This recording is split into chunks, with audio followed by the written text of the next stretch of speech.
Fala, criador, tudo bem? Pessoal, esse é mais um vídeo da série Doenças Aviárias e nesse vídeo vamos falar a respeito da doença de a bulba aviária. É mais uma doença aí causada por vírus, né? Então vamos falar um pouco sobre ela. Vamos ver aqui. Série Doenças Aviárias. Vídeo 4, Doença bulba aviária. Então vamos conversar um pouco sobre essa doença. É uma doença infecciosa que afeta vários tipos de aves, entre elas galinhas, em todas as idades, também conhecida como varíola aviária.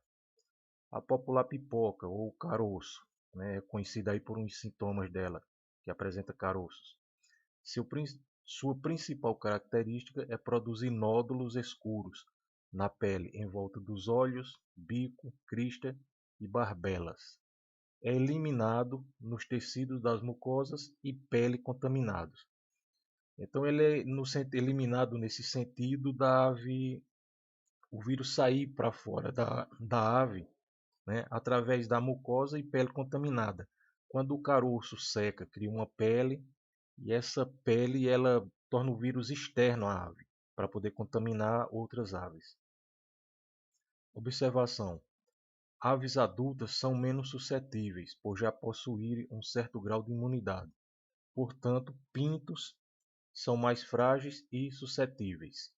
Ela ataca aves em todas as idades, né? Mas as galinhas mais velhas, ela tem um pouco a mais de resistência do que os pintinhos. Então, reconhecendo os sintomas, aquele sintoma clínico, aquele que você bate o olho e já consegue identificar a doença. O diagnóstico clínico pode se basear na forma cutânea e mucosa. A forma cutânea apresenta caroços e nódulos que podem crescer. O animal infectado apresenta tristeza, arrepio, se torna retraído e febril. Então veja que esses são alguns sintomas que você pode observar e identificar a doença. O animal triste, né, febril, criando aqueles caroços, né, todo infectado, então não fica complicado de se identificar a doença. Então surgem manchas róseas, que ficam amarelas e, por último, tornam-se uma crosta cinza. Os nódulos apresentam-se principalmente na cabeça e a doença ataca áreas que não têm penas, como as canelas, os dedos, as comissuras de bicos, as cristas e barbelas. Então veja que na forma cutânea, a doença costuma atacar aquelas partes da ave que não tem pena, né, criando aqueles caroços. Já na forma mucosa, há o aparecimento de lesões branco-amareladas, cheias de pus. Lesões sobre as pálpebras podem produzir lacrimejamento e, eventualmente, perda da visão da ave. Podem aparecer bolhas dentro da boca da ave. Com o passar do tempo, os nódulos secam, escamam e somem, porém há grande perda de animais, que não conseguem sobreviver pela agressividade da doença. Então essa é uma doença que a ave tem chance de escapar, né? Vai criar aqueles nódulos, né? A doença vai gerar aquele pus, mas depois ela vai secar e sumir. Mas a maioria das aves morre, né? Mas existe aquelas também que conseguem escapar. Então, observação: dependendo da lesão, a ave pode morrer por asfixia e inanição. Se criar aqueles nódulos, aqueles caroços na boca da ave, de repente pode tampar ali, ela não consegue respirar, né? E vai dar asfixia. Então, antes de passar aqui para a transmissão, deixa eu mostrar aqui umas imagens a vocês que servem como exemplo dessa doença. Então veja aqui, ó, criando os caroços, né, em volta aqui dos olhos. É uma coisa terrível, uma coisa feia. Olha essa aqui como ficou, né? O olho dela, a crista. É terrível. Olha essa aqui, cheio de pus. E outra coisa, essa doença ela se torna externa à ave quando ela passa essa situação aqui, ó. Se essa ave chega ali num bebedouro, um comedouro, de repente passa essa mucosa aqui, esse pus. A outra ave sadia que chega e tocar nesse líquido aqui, ela vai ficar contaminada. Então é uma doença terrível, né? Doença terrível. Então vamos aqui, transmissão. A doença ataca muitas espécies de aves e sua transmissão é do tipo horizontal. Ela vai de ave para ave, de uma ave infectada para uma sadia, independentemente da idade. Mas aves jovens são mais suscetíveis, né? As mais velhas têm um pouco de resistência, mas as novas não têm tanta resistência a essa doença. E as vias de contaminação podem ser contato de tecido infectado, como eu mostrei na imagem ali, né? Aquele pus no olho, pega em outra ave, contamina, né? E também aqui como escamas das feridas, o pus das feridas, o contato de ave doente com ave doente, né? Com ave sadia no caso. Essa é uma das formas de transmissão. Contato com comedouros e bebedouros contaminados, entre outros vários meios. Esse é a infecção através do contato por equipamentos. Então a transmissão vai de uma ave doente para uma ave sadia, ou a ave doente contamina um equipamento e essa doença passa para uma ave sadia. Observação: sua incidência ocorre com mais frequência em épocas quentes e chuvosas, principalmente em locais próximos a águas paradas, devido a muitos mosquitos serem transmissores da doença. Então preste atenção aí, criador, se você está numa época quente, se você tem aí perto de você alguma área alagada, né? E de repente ali vai ter algum mosquito que vai prejudicar o seu plantel. Seu período de incubação é de 4 a 10 dias. Tem alta taxa de mortalidade, pode chegar a 90% do lote. Então, o período de incubação é de 4 a 10 dias, ou seja, o vírus vai ficar ali incubado na ave, sem mostrar seus sintomas, de 4 a 10 dias, para depois ele apresentar aqueles sintomas. Eu coloquei aqui esse número 90%. Eu não gosto de citar números, né, porque eu não tenho certeza, mas como eu encontrei no material muito bom, que a taxa de mortalidade pode chegar a 90% do lote, eu coloquei para que você tenha cuidado com o seu lote. Então aconselha-se ter um local separado para colocar as aves vindas de outro aviário em um tipo de quarentena, até que se constate a saúde dessas aves, para só depois misturá-las às suas aves, à sua criação. De repente você compra uma ave, né, ela vem ali com o vírus nela, mas o vírus ainda não apresentou seus sintomas, a doença não apareceu. Pode estar ali incubada. Então é bom fazer uma espécie de quarentena para as aves novas que você compra. Aí depois de um tempo, se você vê que não tem problema, aí você pode ou estar criando separado ou misturar aí com suas aves, né? Mas muito cuidado. Prevenção. A prevenção se dá através de vacinas e também do programa de biosseguridade. Medidas de controle são fundamentais para barrar o aparecimento e propagação da doença. Programas de vacinação devem ser feitos de forma constante. Vacinação. Aqui eu coloquei essa palavra atenção de vermelho. Eu quero que você preste atenção numa coisa. Para pintos de um dia, deve-se aplicar a vacina de cepa suave. E em aves adultas, usa-se a cepa forte. Caso seja aplicada uma vacina de cepa forte em pintos de um dia, a própria vacina pode causar a contaminação da ave. Então aqui fica bem explicado, não é? Se você der uma cepa forte, uma vacina forte, para uma ave jovem, um pinto de um dia, a própria vacina pode contaminá-la. Outra observação: não aplicar vacinas em aves que estão em posturas. Se as suas aves estão ali pondo ovos, você está coletando ovos, então não pode aplicar a vacina.